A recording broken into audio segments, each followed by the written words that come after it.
Welcome to the Masterful Coach Podcast with Molly Claire. If you're a coach who's ready to impact more lives, make more money, and create a life you love, you're in exactly the right place. Get the support you deserve as a female entrepreneur. Master your coaching skills, grow your ideal business, and honor your priorities in your personal life. Are you in? Let's get started with your host, best-selling author and master life and business coach, Molly Claire.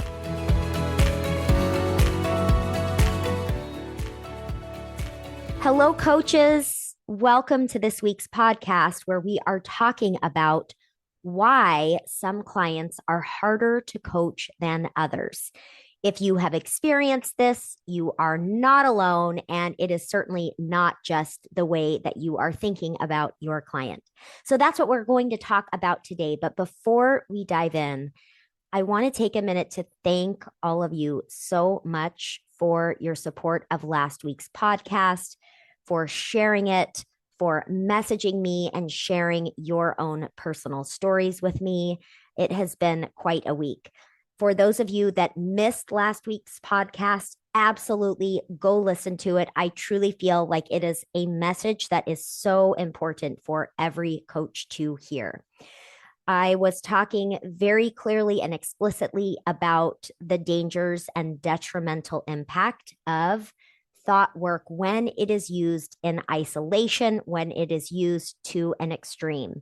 And I will tell you that since airing that episode last week, I have continued to hear from people telling me about that they themselves experiencing having panic attacks, seeing some of these issues with their clients, and really sharing with me how it's impacted them.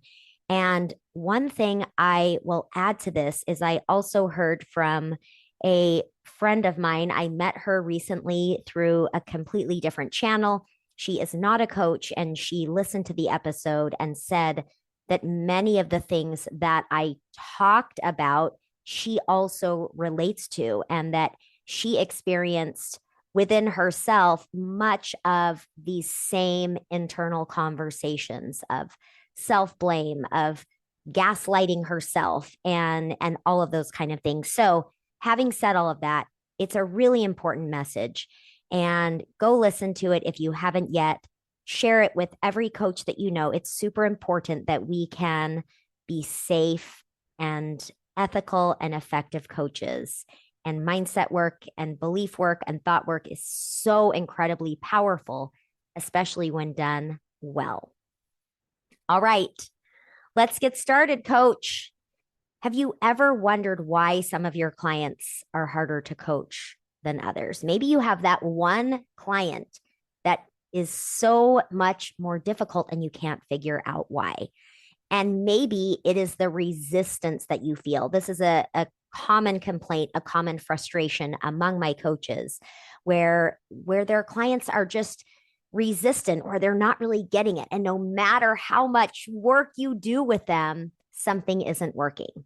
So if you relate to this, you're not alone. There are very valid reasons for it. And within these reasons lie the answers. So that's what we are going to talk about. First, let's highlight some of the characteristics or traits that you may see in your clients that seem to be much more difficult to coach. Number one is that resistance, right? They come to the sessions and maybe you're trying to show them something or help them in some way. And there is a defensiveness or a resistance to seeing or really just being open to the things you're working on. Can you relate to this? I'm going to tell you in this episode a story about one of my resistant clients, and you'll be able to learn some things from that. But that is one of the traits I want to highlight, is that resistance. So if you've experienced clients who seem more resistant, or you notice your own resistance as you're trying to work through things, we're going to talk more about that. The next trait I want to highlight that you may relate to is having a client who just doesn't seem to really want to go deeper. This is especially for those of you that do like to do a lot of deep belief work and get into the emotions. And you're working with a client and they seem completely disconnected from their feelings. They don't understand what feelings are, or no matter how many times you may try to shine a light on what's going on for them within their thoughts and within their emotions, they just don't want to go there. They want you to give them a plan of action, and they are just absolutely pumping the brakes on anything besides that. If you relate to this, we're going to talk about this today.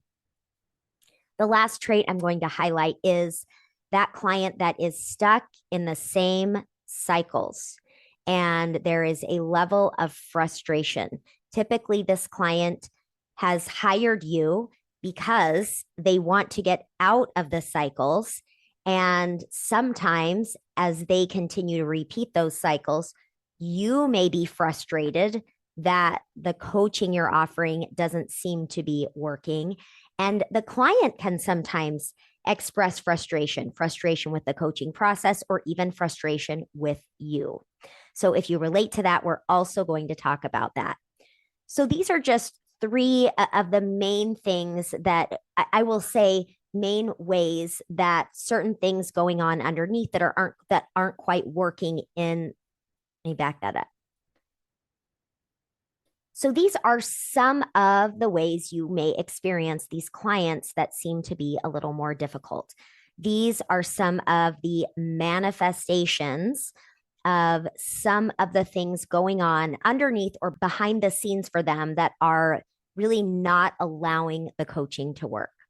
So we're going to dive into it, and I'm going to highlight each of these three traits or manifestations of what's going on underneath in further detail. Okay, so first let's talk about, why does this happen?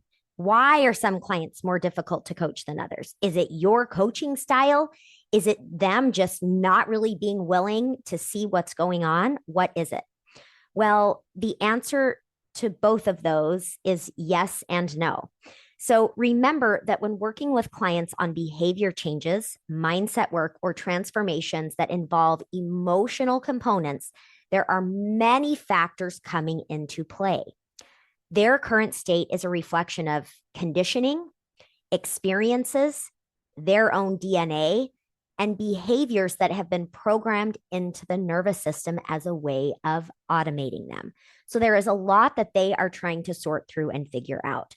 And changing behavior patterns, reprogramming thought patterns, and processing emotions takes time. It also takes skill and nuance with those skills as a coach. And so the very best way to help your clients, even those who seem difficult, is to understand the full picture of what they are behaving, thinking, and feeling, and what to do with that as you have this view of this whole person approach, the whole person in front of you. So I want to share a quick analogy with you. This last summer, I was so fortunate to be able to travel to France during the Olympics and go to southern France and do some hiking in the Pyrenees. And it was so beautiful and so amazing. And I was able to do my first outdoor climb, which was so exciting. And we were working with a guide. And one of the things that I was asking him was, what is it that you are paying attention to and doing really specifically as a skilled guide? Because this guide was phenomenal. He guides people all over the world in all different types of activities. And he had done this particular climb on this mountain about 100 times. And so I knew he was so masterful at what he did. And I wanted to understand, what's he paying attention to? What's his process like? And what he said to me rings so true to me as the perfect analogy for what we do as coaches. And he said, a huge mistake that a lot of less skilled guides make is that they think the point is to get their clients to the top of the mountain. And he said, but that's not the point of the climb. The point of the climb is to get your clients wherever they are supposed to be on the mountain. He said, every person that comes to do the climb has a different skill set. They have different varying levels of physical health, of physical fitness, of physical abilities. And not to mention, they're all going to have variations in their mindset and even their mental and emotional skill set, right? Their ability to be resilient. And so, as he shared all of this, he said, what I'm looking for when I'm working with my clients on the climb is I'm paying attention to all of these things. What is their level of resilience? What is their level of physical fitness? And I have to pay attention to these things because sometimes we need to pause and we need to hydrate. Sometimes they need a little bit of a rest. Sometimes we need to recognize that going to the top of the mountain is not going to serve this particular client. And he said, where less skilled guides get into trouble is when they think that the idea is to get to the top of the mountain. That's when they can get a little sloppy. And that's when injuries happen. Those are when the problems happen. And he was telling us that he really has not had emergency situations with his clients. And I think this is a big reason why, is because he knows that what's actually true, that as a skilled guide, he knows the mountain, and his job is to help his clients and guide them to wherever they need to go on the mountain, not to get them to the top. And the exact same thing is true for all of our clients. And I think especially with regard to these clients that we can be perceiving and experiencing as difficult clients, we need to remember that we can't rush our clients' timeline, that we can't know exactly where they need to go or when they need to get there. We really want to make sure we're always tuning in and paying attention to their needs, mentally, emotionally, physically, and spiritually. So let's dive more into talking in detail about these difficult clients and what's going on. So first, I will say that often when a client is difficult, what you are experiencing is a stress response in that client, in the nervous system. And it's not that they're difficult at all. It's just that they have a body, a brain, and a nervous system that is all working. And that you probably have a bit of a skill gap or knowledge gap that you can fill. And that's what we're talking about here. And of course, what can make this much worse for us is if we are putting them in the category of difficult in our mind, which is not helping the situation, right? Imagine this guide, if this guide is thinking, oh, like these climbers, they're really not doing what they're supposed to do to get to the top of this mountain, right? Then they're pushing them, they're engaging in a way with them that isn't really helpful and is missing the mark. And so this is why really understanding that the client is where they are supposed to be, and us as the coach or as the guide, we need to tune into their needs. That's the key, right? And if we are perceiving them as difficult and believing we should be getting them to a certain point in a certain timeline, anticipating this difficulty will put you in a more tight and closed emotional space, making it more likely that you will push them in ways that are not helpful. Not to mention that you will be closed off from the wisdom in your own wisdom in that situation of knowing what they need. So let's talk about these 3 traits that can manifest and get a little bit more specific. So resistance. When it comes to resistance with clients, well, this can be one of the most frustrating things for many of my coaches. It's also the most magical thing to work through. Anytime there is resistance, there is something really important underneath it. And when we can be willing to lean in to the resistance and learn and have the skills to do so, also with safety with our client, that's when we can unlock some of the things that our clients need to pay the most attention to. And so if we are frustrated with the resistance, we are resisting the resistance, we miss out on that opportunity. Now, I want to share a story, but before I do, I'll preface this by saying that a client isn't always ready or even emotionally equipped to lean into the resistance. And that is okay too. This is why the skills to understand your client and all that's coming into play for them in that whole big picture is vital for you as a coach. So here's my story about my resistant client. I had one client years ago who was particularly resistant. together, we could see this pattern over and over in our sessions. It showed up as being defensive, as being closed, as being very resistant. Even worse than the resistance was she was criticizing herself for it. So, of course, because of the nature of my work in working with coaches, mastering their skills and abilities, she had this awareness, right? And so she had the awareness, and then she's frustrated with it and believing it's wrong. So rather than me believing the resistance was a problem, and rather than her believing the resistance was a problem, we decided together to make space for the resistance. We decided to acknowledge it in the room with us and allow it to be okay. This was just the starting point. But as we were able to look at what was underneath it, this client experienced a softening of her resistance. The topics in our sessions became more relevant for what was really going on for her underneath. And the best part was that we started to release some of the shame that kept her shut down and feeling fearful far too often. So this is just one example, but just remember that resistance is real and resistance has a reason. When resistance is present, we can be grateful that we know where to lean. We know where to soften. There is fear associated with it. And as skilled coaches, we can treat that fear with care. Okay, let's talk next about that client that just doesn't seem to want to go deeper. So this is for all of you. Let's take a deeper dive. Let's look at what's underneath this type of coaches. I know how frustrating it can be when you're trying to help a client uncover what's underneath and they just don't want to. How many of you can relate to this? I had one client who had come to me through Katrina Ubell's podcast, and Katrina Ubell is a physician who does a podcast and program and has a phenomenal book for physicians who are trying to lose weight. And Katrina's work is very much about going deep into what's going on under the surface. So, of course, I assumed this client was craving this deep work.